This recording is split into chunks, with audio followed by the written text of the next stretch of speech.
På fredag har en ny dansk film med navn Pusher premiere. Filmen beskriver en uge i pusheren Franks liv i det voldelige narkomiljø på Vesterbro i København.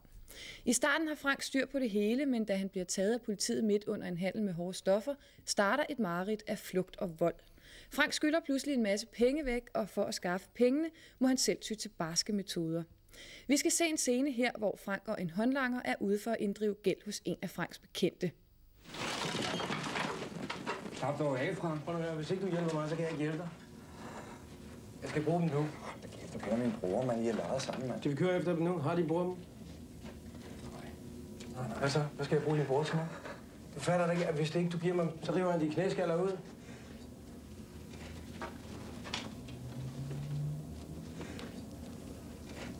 Hvad skal jeg med dit ur?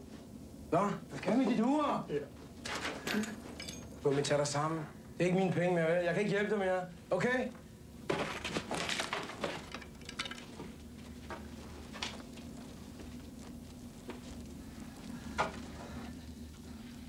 Slap noget af.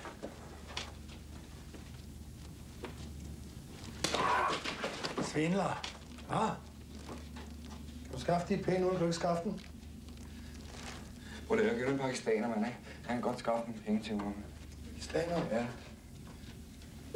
Jeg elsker, mand. Er du klar over, det er mine penge? Hvad? Har du det til at skaffe mig de penge nu? Og det skal være lige nu. Ellers har jeg en idé. Nu går du hen i banken. Så bliver du penge af pengene. Kom nu, mand. Han kan ikke røve en bank. Jeg kan ikke røve. Selvfølgelig kan han. En hver kan røve en bank. Ja, han da ikke. Se på ham. Jeg kan holde på den der. Har vi siddet i? Kom nu, den er 4:15. Hvordan skal manden røve en bank nu? Han henter pengene, afleverer pengene, og han ser os aldrig mere. Problemet er nu. Jeg går ind i en bank og røve en bank. Prøv at give ham det.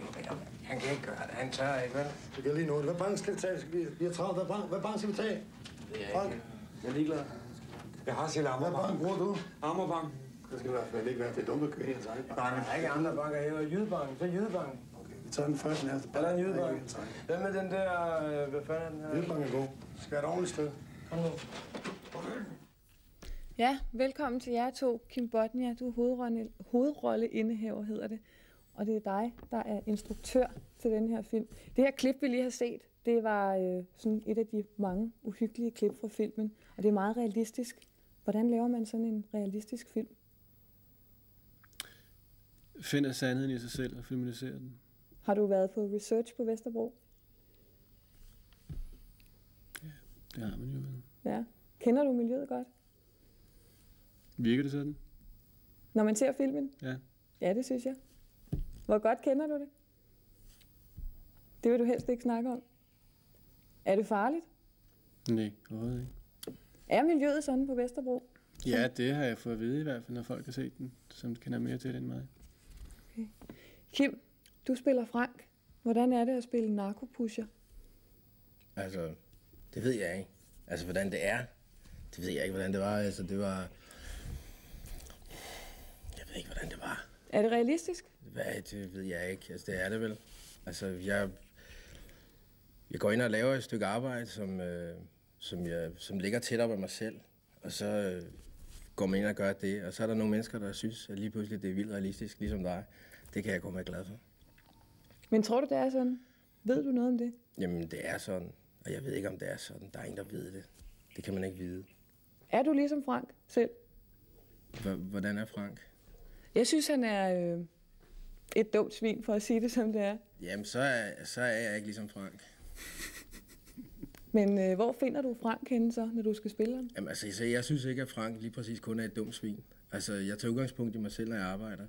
Og altså, man skal ikke dømme de mennesker, altså, man skal ikke dømme de mennesker, som slår først, bare for at sige, det er et dumt svin. Der må ligge mere bag ved det. Og vi mennesker bliver nødt til at åbne mere op for at se tingene på en anden måde, end bare så skide firkantet, som vi gør det. Og derfor så, når jeg tager udgangspunkt i mig selv, så indeholder jeg alt. Jeg indeholder alle værdier, og det gør alle mennesker. Kød og blod, ligesom dig. Alle mennesker indeholder alle værdier, og det er dem, jeg viser, og det er dem, jeg laver. Uanset hvem jeg spiller, uanset hvem jeg er. Er det det, du gerne vil vise med din film? At et dumt svin også har gode værdier? Jamen, det er jo ikke så interessant at se en film om et dumt svin, jo. Så det er jo ikke det, man går ud og laver. Men hvad er det så interessant at se en film om? Man kan sige, at film beskriver bare mennesker, som de er, tror jeg. Og så må folk ligesom bedømme, hvad de synes bagefter. Ikke? Man kan jo ikke simpelthen gå ind og tage folks beslutninger på forhånd. Det synes jeg er forkert. Jeg tror, det er meget vigtigt, at folk selv får lov til at bedømme, eller sige, hvad de synes. Ikke? Hvorfor skal vi gå ind og se den her film?